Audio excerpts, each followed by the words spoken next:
জামাতের যে সংসদ সদস্য আতাউর রহমান বাচ্চু ঐচ্ছিক যে তহবিল থেকে অনুদান প্রদানের ক্ষেত্রে তিনি সচিবালয় থেকে অনুমোদিত তালিকায় ২ জায়গায় তার মেয়ের নাম পাওয়া গেছে।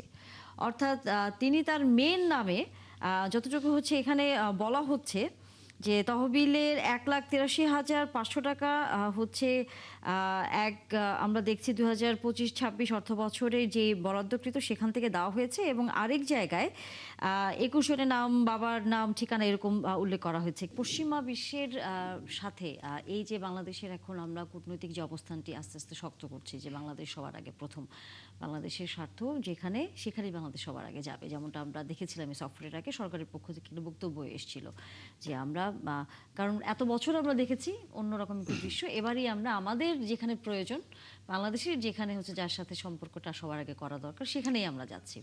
আমি আসলে দেখতে চাই আরেকটু পেছন থেকে এই যে একটু আগে আজিজুল ভারি হেলাল যেটা বললেন যে বাংলাদেশ এখন পররাষ্ট্রনীতিটা হচ্ছে সবার সাথে বন্ধুত্ব, কারোর সাথে শত্রুতা না, ওই জায়গাটা থেকে বেরিয়ে এখন হচ্ছে যে বাংলাদেশ ফার্স্ট, সবার আগে বাংলাদেশ। হ্যাঁ, সেইটার কিন্তু একটা প্রেক্ষাপট আছে।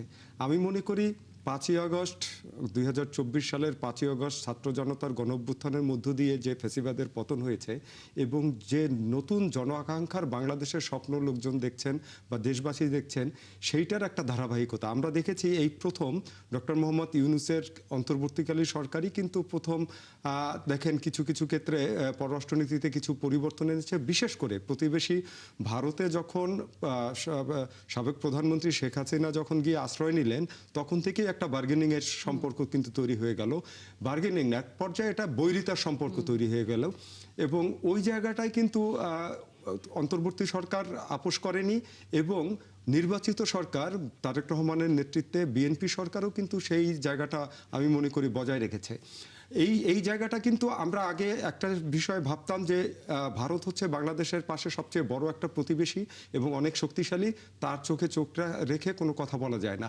সেটা কিন্তু আমরা ডক্টর মোহাম্মদ ইউনূসের সরকারের আমল থেকে দেখেছি না, ভারতের সাথেও বার্গেনিং করা যায়, তার সাথেও মানে চোখ রেখে বা প্রশ্ন করে চলা যায়। আমরা দেখেন রিসেন্টলি যে আমাদের বর্ডারে কিছু সমস্যা হচ্ছে, প্রতিদিনই পুশিনের ঘটনা ঘটছে, কিন্তু আমাদের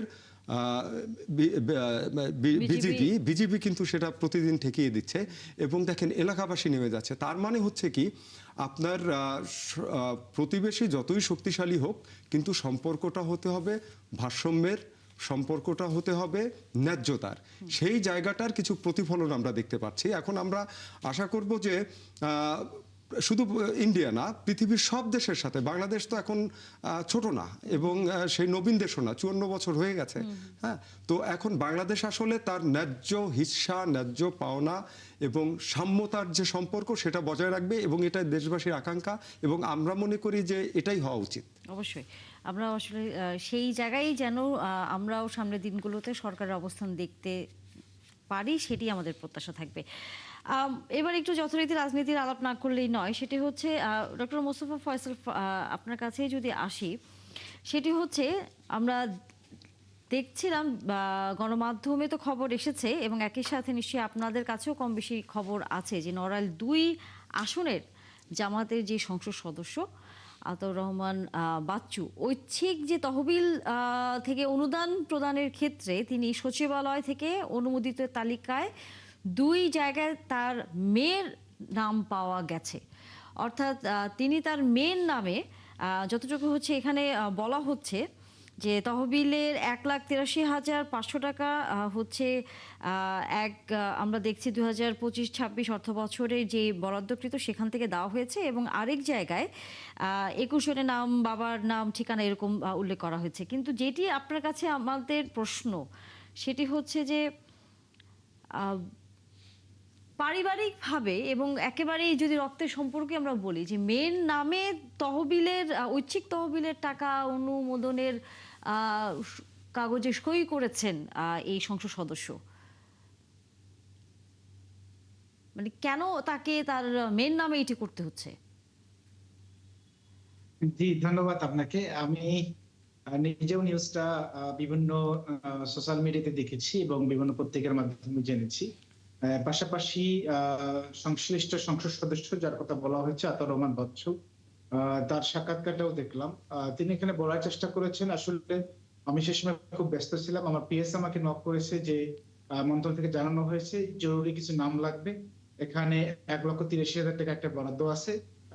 এবং তার বক্তব্য এরকম যে পরে যেভাবে হোক সেটা সে বিলি করতে পারবে, এরকম একটা বিষয় সে সংসদ সদস্যদের মুখ থেকে আসছে। এবং সংসদ সদস্য পরবর্তীতে তিনি জানান যে তিনি ইউএনের সাথে কথা বলে কনফার্ম হয়েছে টাকাটা এসেছে, বাট তিনি এভাবে বিলি করতে চান না। এবং সেখানে ইউএনও বলেছে যে আসলে যেভাবে সংসদ সদস্যরা ডিউলেটের মাধ্যমে যাদের নাম পাঠিয়েছে টাকাগুলো তাদের মাধ্যমে আসবে এবং সেভাবে বিলি করতে হবে। আমার কাছে যে মনে হয়েছে ওভারঅল বিষয়টা নিয়ে এখানে 10-20 হাজার টাকার একটা বিষয়, বাট টাকার পরিমাণ বড় বিষয় না। বড় বিষয়টা হলো সংসদ সদস্য তিনি যে মুখটা করেছেন এটা অপরিপক্ক আমি মনে করি, এটা মোটেও উচিত হয় নাই। টাকার পরিমাণ যেটাই কিন্তু হোক যেই না কেন আরো বেশি যুক্তিটি তিনি সচেতন হওয়া হতে দিয়েছেন যে পারে। তিনি খুব তাড়াহুড়োর মধ্যে ছিলেন, তার না পিএস না, এই তাড়াহুড়ার শব্দটা বা বিষয়টা আসলে মেনে নেওয়া যায় না। কারণ হচ্ছে যে অবশ্যই একজন নির্বাচিত সংসদ সদস্য তার নীতি নৈতিকতা এবং যেটা তার ওথ শপথ সেটার প্রতি অবশ্যই তার কমিটেড থাকতে হবে। সেই জায়গা থেকে আপনি কি এটাকে অপরাধ মনে করেন কিনা, এবং সেটা যদি অপরাধ হয়ে থাকে তাহলে তার নৈতিকতার জায়গা থেকে তার নৈতিকতার স্খলন ঘটেছে কিনা এবং শপথ ভঙ্গ হয়েছে কিনা। এবং একই সাথে প্রশ্ন করে নেই, সেটা হচ্ছে যে এই টাকাটি তো দিন শেষে অনুমোদিত হয়েছে, মঞ্জুরির যে অভিপ্রায় এখানে বলা হচ্ছে, এবং বলা হচ্ছে যাদের নামে এই টাকাটি মানে অনুদানের টাকাটি পাবে তাদের হয়ে আসতে হবে। তার মানেটা কি? তার মানেটা হচ্ছে যে তিনি তার মেয়ের নামে নাম দিয়েছেন, সেভাবে এই টাকাটি ছাড় পাবে। জি জি, আমি আমি আমি শুরুতেই বলেছি তিনি যে কাজটা করেছেন মোটেও ভালো কাজটা কখনো ভাবে ভালো হয় না, টাকার পরিমাণ যাই হোক না কেন, টাকার পরিমাণ যাই হোক না কেন কাজটা মোটেও ভালো হয় নাই। এবং একজন সংসদ সদস্য হিসেবে মনে করি আরো বেশি কনসিয়াস হওয়া দরকার ছিল। এটা কি দুর্নীতির এখানে পর্যায়ে পড়ে? তিনি না, শপথ ভঙ্গ হয়েছে আমার ধারণা। এটা কি তার এখন শপথ শপথ ভঙ্গ হয়েছে এই কিনা বিষয়টা বলেন? পুরোপুরি জানেন, এখানে হেলাল ভাই আছেন, তিনি ভালো বলতে পারবেন। বাট আমি মনে করি না, 10-20 হাজার টাকার থেকে বড় বিষয় হলো আরো বেশি সচেতন হলে বেশি ভালো হতো আমার কাছে মনে হয়। হেলাল ভাই আপনি একটু বলবেন যে এটা কি আসলে আমার আমার আমার বক্তব্য হলো যে আমরা প্রথমেই ধরে নিচ্ছি আমাদের যে মাননীয় সংসদ সদস্য তিনি মনে হয় খুব রিচ ম্যান। এটা ভাবার কোনো কারণ নেই। একজন সংসদ সদস্য তার পরিবারে দরিদ্র লোক থাকতেই পারে, তার নিজের মেয়ে তিনিও দরিদ্রতা মানে পর্যবসিত হতেই পারেন, এবং সে হয়তো পাওয়ার অধিকারও রাখে। আমি সংসদ সদস্য বিধায় আমি যে আমার কাছে যে অনুদানটা আছে সেইটা আমি আমার পরিবারের কোনো লোক যদি পাওয়ার যোগ্য থাকে কেন দিতে পারবো না? না, এটা কি কারণ পরিবারের মধ্যে পারা যায় কিনা, ইন্টারেস্ট মানে কনফ্লিক্ট অফ ইন্টারেস্ট কিনা এটা? না, কনফ্লিক্ট অফ ইন্টারেস্ট হবে কেন? তার মানে একজন সংসদ সদস্য পরিবারের সবাইকে বড়লোক হতে হবে, কেউ গরিব থাকতে পারবে না, তাই না? তাই তো? না সেটা না, ধরেন আপনি পরিবারের দেখেন আমরা কিন্তু জাকাতও পরিবারের লোকজনকে দিতে পারি না। এটা একটা অন্য আলোচনা, ডাকাত দিতে পারি, এটা একটা অন্য আলোচনা, ধর্মীয় আলোচনা চলে গেলাম। বক্তব্যটা রাজনৈতিক বক্তব্যটা, যেখানে যে সংসদে বিরোধী দলরা বলছে তারা সরকারি তরফ থেকে কোনো বরাদ্দ পায় না, তাদের বক্তব্য যে মিথ্যা মানে অসত্য, এটা তো প্রমাণ হলো যে বিরোধী দলের সংসদ সদস্য সরকার থেকে ঐচ্ছিক অনুদানটা পেয়েছে। সংসদে যেটা বলছে যে মাননীয় স্পিকার আমরা কোনো বরাদ্দ টরাদ্দ পাই না, তাহলে এইটা যে মিথ্যা তা তো প্রমাণ হলো। এখন তিনি কাকে দিবেন, দিতে পারেন কিনা, এটা একটা লম্বা আলোচনা। তো প্রাথমিকভাবে মনে করি যদি সংসদ সদস্যের পরিবারের কেউ পাওয়ার যোগ্য হয়, মানে আর 10 জন দরিদ্র জনগোষ্ঠীর কাতারে পড়ে, তাহলে সে আমার আত্মীয় বিধায় তিনি পাবেন না। এইটার সাথে আমি দেখতে হবে তার আর্থিক অবস্থার। হ্যাঁ, এর আর্থিক অবস্থা আপনি দেখতে পারেন, কিন্তু হ্যাঁ, হলফনামাটা দেখলে বোঝা যাবে। আপনি সংসদে কেন বলছেন যে আমরা কোনো বরাদ্দ পাই না? এই ঘটনায় কি প্রমাণ হচ্ছে না যে আপনারা মুখে যেটা বলছেন আসলে প্র্যাকটিক্যাল ঘটনা তা না? আমরা বলছি যে ভোটের রায় বাস্তবায়ন করব, আমরা 24 জুলাই সনদ বাস্তবায়ন করব এবং তার জন্য আমরা সবকিছু ব্যবস্থা করলাম, আমরা ঐক্যবদ্ধ। আমরা যখন কমিটিটা করতে গেলাম যে ঠিক আছে বাস্তবায়ন করব, আপনারা 7 জনের নাম দেন, আমরাও 7 জনের নাম দিই। আপনি অন্য সব কমিটিতে নাম দিলেন, এই জুলাই সনদ বাস্তবায়নে আর নাম দিচ্ছেন না, আর বাইরে যায় বলে বেড়াচ্ছেন জুলাই সনদ বাস্তবায়নে সরকার অঙ্গীকারাবদ্ধ না। এই যে ডাবল ডিলিং, এই যে রাজনীতিতে ফ্রডুলেন্ট, এইগুলো হলো আমার বক্তব্য যে একটা দল এই জিনিসটা করতে পারে কিনা, যে জিনিসটা প্র্যাকটিক্যাল হচ্ছে, বরাদ্দ পাচ্ছেন, আপনি বলছেন পাচ্ছেন না। জুলাই সনদ বাস্তবায়ন করবার জন্য আমরা একটা কমিটি করা, যেটা সংসদের নিয়ম, সেই কমিটিতে আপনি নাম দিচ্ছেন না। অথচ অর্ডিন্যান্স যখন ওই 33টা অর্ডিন্যান্স, ওইখানে আপনি কমিটিতে নাম দিলেন। যখন জ্বালানি সংকট, তখনও নাম দিলেন, দেখাচ্ছেন যে you are very much cordial. কিন্তু পলিটিক্স করবার জন্য জুলাই সনদকে আপনি লিঙ্গারিং করে দিচ্ছেন সংসদে, আর বাইরে এসে বলছেন এক কথা। এই জিনিসটা হলো আমার বক্তব্য। কিন্তু আপনার কাছে কি মনে হয়, আপনি বলছিলেন যে সংসদ সদস্যের হয়তো আত্মীয় স্বজন থাকতে পারেন যেখানে হচ্ছে আর্থিক সংকটের এখানে তো বিষয়টি মেয়ে। আপনি বলছেন, কিন্তু এটি উনি সরাসরি তার মেয়ে এবং 10,000 টাকার মানে এখানে যদি আমি একটু পুরো বিষয়টা একটু বলি, সেটা হচ্ছে যে এই তালিকায় 1 এবং 8 নম্বরে ফাইজার নাম আছে এবং নামের পাশে তার বাবার নাম লেখা আছে এবং 2 নামের পাশে টাকার অঙ্কে 10,000 টাকা করে উল্লেখ করা হচ্ছে। এখন কথাটা হচ্ছে এটি, এই মেয়ে যদি ওই সংসদ সদস্যের ভরণ পোষণ দিতে হয়, তিনি বিবাহিত কিনা, এই সবকিছু বিচারযোগ্য বিষয়। তিনি যদি তার কিন্তু সেটা সে পরিবারের, ভরণ পোষণের জন্য কি সরকারের অনুদানের টাকা থেকে তাকে ভরণ পোষণ দিতে হবে? আমি সাধারণ জনগণকে, ওই আমার মেয়েও তো সাধারণ জনগণের কথায় পড়ে, সে যদি গরিব থাকে তাকে আমি 10,000 টাকা দিতে পারবো না? সে যদি গরিব থাকে, তার পারিবারিক অবস্থা নামটা 2 বার আছে না? হ্যাঁ, নামটা 1 নম্বরে এবং 8 নম্বরে তার কিন্তু নামটি হেলাল আছে ভাই, এখানে 10,000 করে। আরেকটা প্রবলেম আছে। কিন্তু নামটা হচ্ছে দুই জায়গায়, মানে 1 নম্বরে 8 নম্বরে। একদম নড়াইলের লোকজনই জানে, আমাদের মাননীয় সংসদ সদস্য, তার মেয়েটা আপনার দরিদ্র কিনা, 2 বার নাম আসে, সেটা অন্যায়।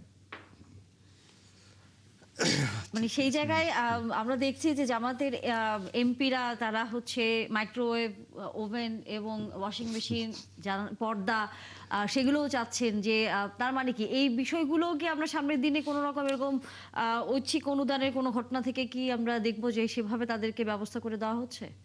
না দেখতে পেলেই ভালো হবো, কিন্তু বক্তব্য পলিটিক্সটা দেখতে হবে আপনাকে। আমাদের একটা 24-এর গণ অভ্যুত্থান, আমরা সবাই মিলে একটা ফ্যাসিবাদকে পরাস্ত করলাম। এখন নেশন বিল্ডিংস এর পালা, ইকোনমিক বিল্ডিংস এর পালা, এবং আমাদের একটা ইউনিটির দরকার যদি ফ্যাসিবাদ না উঠতে পারে। আপনি যদি এখন আপনি সরকারকে টালমাটাল করে তুলবার জন্য দেশে বিশৃঙ্খলা পরিবেশ তৈরি করেন, ওই যে আপনি কিছুক্ষণ আগেই বলছেন যে কি সাদা কালো পতাকা উঠছে, তারপরে এই আপনার জুলাই সনদ না মানলে সরকারকে ফেলে দেব, রাজপথে আন্দোলন করবো, এইগুলো যদি করেন তাহলে তো আমাদের ঐক্য বিনষ্ট হবে। কিসের ঐক্য? আমরা তো পলিটিক্যাল ঐক্য, এটা হলো আমাদের to suppressed and to destroy the আপনার ফ্যাসিজম। এই ফ্যাসিজম ডিস্ট্রয়ের যে আমাদের অঙ্গীকার, এইখান থেকে তো আমরা সরে আসবো। ফ্যাসিজমকে আপনার পরাস্ত করতে হলে জুলাই সনদকে বাস্তবায়ন করতে হবে। সেই জুলাই সনদ বাস্তবায়ন করতে হবে। গণভোটের রায় রয়েছে, 71% মানুষ ভোট দিয়েছে যে জুলাই সনদ বাস্তবায়ন। সেই জুলাই সনদ বাস্তবায়ন করবার জন্য কিভাবে করতে হবে জুলাই সনদ বলে দিয়েছে। আপনারা সেই জুলাই সনদকে উপেক্ষা করে আপনারা ওই যে বাস্তবায়ন করবার জন্য আমরা বললাম যে একটা কমিটি করি, আসেন একটা কমিটি করি, তারা পরীক্ষা নিরীক্ষা করে জুলাই সনদ বাস্তবায়নের যে নীতিগুলো আছে সেগুলো করবে। সংসদে সবকিছু একটা কমিটি করে করা হয়। যেমন আজকে 2টো বিল আমরা আনলাম, আপনার মাদক বিরোধী আইনকে আরো আপনি স্ট্রেনথেন করবার জন্য, আর সাইবার সুরক্ষা আইন, সেইখানে আমরা বললাম যে ঠিক আছে, এটা আমাদের যে স্ট্যান্ডিং কমিটিটা হয়েছে আইনের, সেই লতে, সেই কমিটিতে আইনগুলো পরীক্ষা নিরীক্ষা করা হবে। সেই কমিটি কিন্তু আপনার সবাই আছেন, জামাতও আছে, আমারও আছে, এনসিপি সবাই আছে। কিন্তু আপনি জুলাই সনদ বাস্তবায়নের যে কমিটি, সেখানে এই প্রশ্নের উত্তরটি নিশ্চয়ই মোস্তফা ফয়সালের কাছ থেকে আমরা পাবো, যে কেন আপনারা সেখানে আসলে অংশগ্রহণ করছেন না, সরকারের ডাকে কেন আপনারা সাড়া দিচ্ছেন না। মোস্তফা ফয়সাল। জি, ধন্যবাদ আপনাকে। যেহেতু জুলাই সনদ নিয়ে কথা হয়েছে, দেখেন জুলাই সনদের বিষয়টা তো গণভোটের মাধ্যমে ফাইনাল হয়ে গেছে। জুলাই সনদ নিয়ে নতুন করে কমিটি করে এত তো আসার কথা ছিল না। যেখানে সরকার ইতিমধ্যে শুধু জুলাই সনদ না, তার নির্বাচনী প্রতিশ্রুতি কিংবা তার 31 দফার অনেক কিছুকে অ্যাভয়েড করে গিয়ে, যেমন ধরেন আপনার বিচার বিভাগের সচিবালয়কে বাতিল করেছে, ভূমাধ্যাদেশ, ব্যাংক রেগুলেশন সহ অনেক কিছুকে ল্যাপস করার চেষ্টা করা হয়েছে। স্বাভাবিকভাবে এই পয়েন্টগুলোতে বিরোধী দলের আস্থা থাকবে, এটা খুব স্বাভাবিক। এবং সবচেয়ে বড় বিষয় হলো যেখানে প্রায় 70% জনগণ গণভোটের রায় দিয়েছে, এবং জুলাই সনদ বাস্তবায়নের জন্য, সেটা নিয়ে তালবাহানা যে পর্যায়ে পর্যন্ত এসেছে, যেভাবে সরকারের কথা বলছে, আপনার স্বরাষ্ট্রমন্ত্রী কথা বলছে, যে প্রশ্নে স্বাভাবিকভাবে এখানে বিরোধী দল আস্থা রাখবে না, এটি খুব স্বাভাবিক। এবং শুধু বিরোধী দল নয়, এখানে যে জনগণের পক্ষ থেকে যে নেতিবাচক সাড়া আসছে, এটাও কিন্তু আমরা অস্বীকার করতে পারবো না। আপনারা যদি দেখেন, এটি খুবই আনফরচুনেট, 100 দিন হয় নাই এই সরকারের গুরুত্বপূর্ণ ব্যক্তিরা রাস্তায় গেলে জনগণ, সাধারণ জনগণ ভুয়া ভুয়া শব্দ বলে, এটি কিন্তু মেনে নেওয়ার মতো না। এই কারণে বিষয়গুলো আমাদের অবশ্যই খেয়াল রাখতে হবে। কারণ বিরোধী দল তো এমনি এমনি আপনার অন্য সব জায়গায় সহযোগিতা করছে। এবং আজকে দেখেন, পররাষ্ট্র সফরে আমরা কি পেয়েছি না পেয়েছি একেবারে আক্ষরিক অর্থে, তার চেয়ে বড় বিষয় হলো যেহেতু এই সফরটা অনেক বেশি গুরুত্বপূর্ণ ছিল ভারতকে অ্যাভয়েড করে, এজন্য কিন্তু বিরোধী দল দেখেন একেবারে উইদাউট এনি হেজিটেশন সরকারের পক্ষে তারা হা হিসেবে তারা সাপোর্ট করেছে। তাহলে অন্য জায়গাতে কেন সাপোর্ট করতে পারছে না? অন্য জায়গাতে কেন সাপোর্ট করতে পারছে না? যে আপনার স্পিরিটের উপর ভিত্তি করে নতুন বাংলাদেশের জন্ম হয়েছে, সেই যে জুলাই উপর ভিত্তি করে, সেই যে জুলাই উপর ভিত্তি করে গণভোটের রায় পাশ হয়েছে, 70% জনগণ ভোট দিয়েছে, স্বাভাবিকভাবে সবার প্রত্যাশা আছে যে সরকার একই সাথে দুইটা শপথ নেবে এবং প্রথম অধিবেশনে এগুলো সবকিছু পাশ হবে।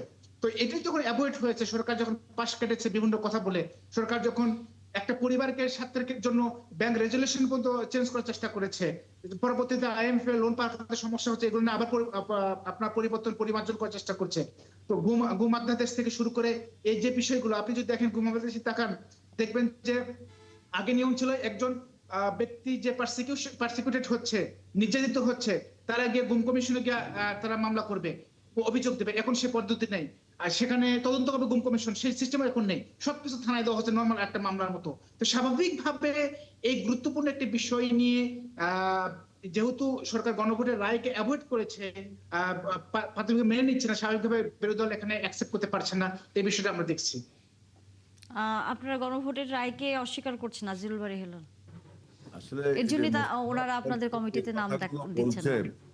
এই মোস্তফা ফয়সাল যে কথাগুলো বলছে, এই কথাগুলো সঠিক কিনা এটার জন্য আপনাকে সংসদে যে কার্যপ্রণালীগুলো হয়েছে, কাজগুলো হয়েছে, এগুলো আপনারা যদি দেখেন বা পর্যবেক্ষণ করেন তাহলে দেখবেন জামাতের রাজনীতিটার কিন্তু প্রোটোপ্লাজমটা এইখানে। মানে পলিটিক্সটাকে আপনার জামাত যে একটা ইস্যু ভিত্তিক, ওই যে এই জুলাই সনদকে আওয়ামী লীগ যেমন মুক্তিযুদ্ধের ব্যাপারে কোনো ছাড় দিত না, তাদেরই সম্পদ মুক্তিযোদ্ধা। এবং জামাত এখন তার কোনো রাজনৈতিক এজেন্ডা কি? ইসলাম কিন্তু তার রাজনৈতিক এজেন্ডা থেকে সরে গেছে, শরিয়া আইন কিন্তু তারা তাতে করবেন না। তারা কিন্তু ওই যে লোগো চেঞ্জ করে ফেলাইছে, যে একামতের দিন আর নেই, আল্লাহ আর নেই। মানে আপনার থেকে ইসলামকে যখন তারা ইসলামে যখন রাজনীতি প্রবেশ করাতে গেছে, ইসলামকে রাজনীতির কাজে মানুষ প্রত্যাখ্যান করেছে। এখন তারা দেখছে যে এই জুলাই সনদটাকে আমাকে একক মালিকানা হতে হবে। আমি যে বক্তব্য দিলাম, আপনি সেইখানে আপনি সমস্ত কমিটিতে, বিশেষ করে এই যে অর্ডিন্যান্স যেগুলো, এগুলো তো ঐক্যমত কমিশন করছে, এখানে তো আপনি আসলে গুম কমিশন 4টা না 5টা তো 20টা মতো আমরা তো আপনার আইন আকারে আনিনি, তারপর তো আসছেন না, ওইগুলো আসছেন। কারণ অর্ডিন্যান্সগুলো তো আপনার পলিটিক্যাল ইস্যু না। আপনার পলিটিক্যাল ইস্যু হলো 24-এর গণ অভ্যুত্থানের যে সেন্টিমেন্ট, যে জুলাই সনদ বাস্তবায়ন, ওইটাকে আপনি ওইখানে আপনি কখনো আপনি ছাড় দিবেন না। কারণ আপনার পার্থক্য কোনো রাজনৈতিক ইস্যু নেই জামাতের কাছে, এই একটাই ইস্যু। কারণ ইসলাম তাদের যে বয়ান ছিল, এই বয়ানটা কিন্তু জনগণ প্রত্যাখ্যান করেছে, 75টা সিট পেয়েছে, তাই না? তো এখন এই এই একটা রাজনৈতিক বয়ান তৈরি করবার জন্য জুলাই সনদে বাস্তবায়ন বিএনপি করতেছে। ভাই আমি তো বললাম যে গণভোটে 71% লোক বলেছে জুলাই সনদ বাস্তবায়ন করতে হবে। কিভাবে বাস্তবায়ন করতে হবে সেটা জুলাই সনদে লেখা আছে। এর সাথে আপনি যোগ করেছেন গুম কমিশন, ওই যে গুম কমিশনের বিষয়টা কি? গুম কমিশনের আপনার ওই যে কনসেনসাস কমিটি যে অর্ডিন্যান্সটা জারি করেছে, অর্ডিন্যান্সে অনেক লুফোলস আছে। এটা যদি আপনি বাস্তবায়ন করেন তাহলে গুম কমিশন আপনার ওই বিচার হবে না ঠিক মতো। কারণ আর এক জায়গায় একটা কথা বলা আছে গুম কমিশনে, যে গুমপ্রাপ্ত ব্যক্তিরা প্রথমে যাবে হলো মানবাধিকার কমিশনের কাছে। আলী রিয়াজের এই সমস্ত আলী রিয়াজ সাহেবরা এই কাজগুলো করেছে। প্রথমে যাবে মানবাধিকার কমিশনের কাছে। মানবাধিকার কমিশনের কাছে কি আপনার এই লোকবল আছে একটা ইনভেস্টিগেশন করার মতো? আপনি বলেন। মানবাধিকার কাছে যায়, মানবাধিকার পরীক্ষা নিরীক্ষা করে দেখবে এটা আসলে গুমের আওতায় যায় কিনা, তারপরে বলবে যে হ্যাঁ এটা কেসটা করা যায়।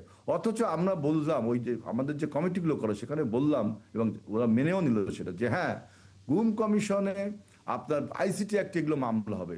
আইসিটি অ্যাক্টে আছে ল এনফোর্সিং এজেন্সি আছে, লোকবল আছে, ওয়ার্ক ফোর্স আছে, তারা এটা ইনভেস্টিগেট করে এটাকে আপনার আইসিটি অ্যাক্ট আরো কঠিন না, আপনার সাধারণ আইন হচ্ছে আইসিটি অ্যাক্ট করতে ইন্টারন্যাশনাল ক্রিমিনাল ট্রাইব্যুনাল যেটা এইখানে যাবে। তারপরে যে বিচারালয় কমিশনটা যেটা বললো, আমরা কি বলেছি যে বিচারালয় কমিশন করা হবে না? বিচারালয় কমিশন করবার জন্য যে নিয়মটি করেছে সেখানে দেখেন যে এই যে হাইকোর্টের যে বিচারালয় যে প্রতিষ্ঠানটি আছে সচিবালয়, এইটাই পত্রিকা কিন্তু রিপোর্ট উঠেছে যে ফ্যাসিবাদের সম্পৃক্ত, saturated of the fascist by the fascist. তা আমরা বলছি এই সচিবালয়কে যদি আপনি কমিশনে রূপান্তর, ওটা হবে একটা ফ্যাসিবাদের আর একটা জায়গা হবে। ওই সচিবালয়টাকে আগে রিফর্ম করতে হবে, সচিবালয়টাকে আপনার ঠিক করতে হবে, তারপরে আপনি এই বিচারালয় কমিশনটা করতে হবে। আপনাদের আমাদের সেটা সংসদীয় কমিটি আলোচনা হয়েছে। এইটার সাথে আপনি জুলাই সনদকে মিলালে তো হবে না। হেলাল ভাই, জুলাই সনদ বাস্তবায়নের ওই যে মোস্তফা ফয়সাল ভাই যেটা বললেন যে জুলাই সনদ বাস্তবায়নের রূপরেখা জুলাই সনদেই আছে, সেই জায়গাটায় আপনি অবস্থান করেন কিনা? হ্যাঁ, সে অবশ্যই জুলাই সনদের লেটার টু লেটার আপনার একের থেকে জুলাই সনদে আছে 84টা পয়েন্ট, একের থেকে 47টা পয়েন্ট কিভাবে মেটালাইজ করতে হবে, আপনার কিছু অ্যামেন্ডমেন্টস আনতে হবে সংবিধানে, বিভিন্ন আর্টিকেল সাব আর্টিকেলে অ্যামেন্ডমেন্টস সংশোধন আনতে হবে। আর 47-এর পরে 48 থেকে 84 পর্যন্ত এইগুলো আপনার গভর্নমেন্ট তার নির্বাহী আদেশে, তার আপনার আইন দ্বারা, তার অর্ডিন্যান্স দ্বারা এইগুলো করতে পারবে। এটা হলো কনসেনসাস কমিটি বলে দিচ্ছে, জুলাই সনে লেখাই আছে এটা। আমরা সেইটাই করব। সেইটা করার জন্য বলছিলাম যে দুই পক্ষ থেকে 7জনকে মেম্বার দেবেন। আমরা তো এর আগে বলেছি যে আসন অনুপাতে সেই সদস্যদের দিতে আসলে কি সমস্যা? মোস্তফা ফয়সাল ভাই, হেলাল ভাই যে দিক মানে যেটা রোডম্যাপ যেটা দিলেন, হ্যাঁ, সেখানে তো আসলে জুলাই সনদ বাস্তবায়নে আপাত দৃষ্টিতে কোনো বাধা দেখছি না বা কোনো জটিলতা দেখছি না, কিন্তু আপনারা এটা রাজপথে নিয়ে গেলেন কেন? কি এটা একটু পরিষ্কার করবেন? পলিটিক্সটা তো ওদের এইখানে। জুলাই সনদ যদি বাস্তবায়ন করা এত সহজ হয়, তাহলে এটা কেন আমরা প্রথম অধিবেশন শেষ করতে পারলাম না? কেন আজকে আমাদের এই বিচার বিভাগকে বাতিল করতে হলো? এই কথাগুলো দেখেন, আমরা যদি আগে গভর্নমেন্টের স্টাইলে জনগণকে মনে করি যে আমরা যা বুঝতেছি, যা বুঝি জনগণ সেটাই বুঝবে, তাহলে কিন্তু জনগণ কিন্তু বোঝে না। জনগণ অনেক বেশি কনসাস হচ্ছে। আপনি যদি দেখেন এই শিক্ষামন্ত্রীর সাথে একজন ছোট বাচ্চারা কথা বলছে, কিভাবে ভাঙায় কথা বলছে, যে আপনি শিক্ষামন্ত্রী যে স্টাইলে কথা বলে, তার মানে কি আপনি জেনারেশন জেনজিরা যে রিভলিউশন ঘটিয়েছে, জেনারেশন আলফা, তার জুনিয়র আরো বেশি কনসাস, জনগণও কনসাস হয়েছে, যার কারণে কিন্তু সরকারের মন্ত্রীরা, প্রধানমন্ত্রী খুব ভেরি আনফরচুনেট, প্রধানমন্ত্রী বাইরে যাওয়ার পরে ভুয়া ভুয়া স্লোগান দেবে। আপনারা যে স্পিডের উপর ভিত্তি করে বাংলাদেশ, নতুন বাংলাদেশ পেয়েছি, জনগণ যে স্পিডের উপর ভিত্তি করে জুলাই সনদের জন্য গণভোট রায় দিয়েছিল, আনফরচুনেটলি আপনারা অধিবেশন তার বাস্তবায়নে কোনো ফয়সাল ভাই, আমি একটা জিনিস জানতে চাই, সেটা হচ্ছে এই জুলাই সনদ বাস্তবায়ন কিছু অ্যামেন্ডমেন্ট আনতে হবে, সংবিধানে কিছু সংশোধন আনতে হবে এবং কিছু অর্ডিন্যান্সের মাধ্যমে পাস করতে হবে। এই জায়গাটায় আপনি একমত কিনা? বিচার বিভাগ যে বাতিল করা হলো, কিন্তু সেই সংবিধান সংশোধনের তো এরই মধ্যে হচ্ছে সরকার না, সেই জায়গাটায় যদি একমত হয় তাহলে সদস্য দেওয়ার জন্য শপথ নিয়ে গেলাম, তাহলে আমরা দুটো শপথ নিলাম না কেন? কেন আজকে যেটা বিএনপির 31 দফা পর্যন্ত আছে সেটা আমরা মানছি না? এটা একটা কেন নোট অফ ডিফেন্সের বাহিনীকে আমরা ক্যান্সেল করার চেষ্টা করছি? ক্লিয়ার করি। এখানে অনেক কথা আছে, আপনি আপনার মতো করে ব্যাখ্যা করতে পারবেন, আপনি জনগণকে বোঝানোর চেষ্টা করবেন, কিন্তু জনগণ এটা ভাবার কোনো কারণ না যে এই জনগণ আগের জনের মধ্যে চুপ থাকবে। এটা ইতিমধ্যে জনগণের মধ্যে এটা এস্টাবলিশ হয়েছে, সবার কাছে এস্টাবলিশ হয়েছে। সরকার এই জুলাই সনদ বাস্তবায়নের ক্ষেত্রে যে পলিসি অবলম্বন করেছে, নিঃসন্দেহে তারা যে স্ট্রাকচার রাজনীতি কন্টিনিউ করতে চায়, এই প্রজন্ম মনে করছে তারা 10 বছরের বেশি একজন ব্যক্তিকে প্রধানমন্ত্রী দেখতে চায় না। সেখানে বিএনপি চায় যে দুইবার, সেটা যদি 20 বছর পর্যন্ত যায়, আবার গ্যাপ দিয়ে সেটা করতে চায়। পরিবারতন্ত্রের বাইরে জনগণ চায়, কিন্তু বর্তমান সরকার সেটা চাচ্ছে না। এরকম অনেকগুলো বিষয় রয়েছে।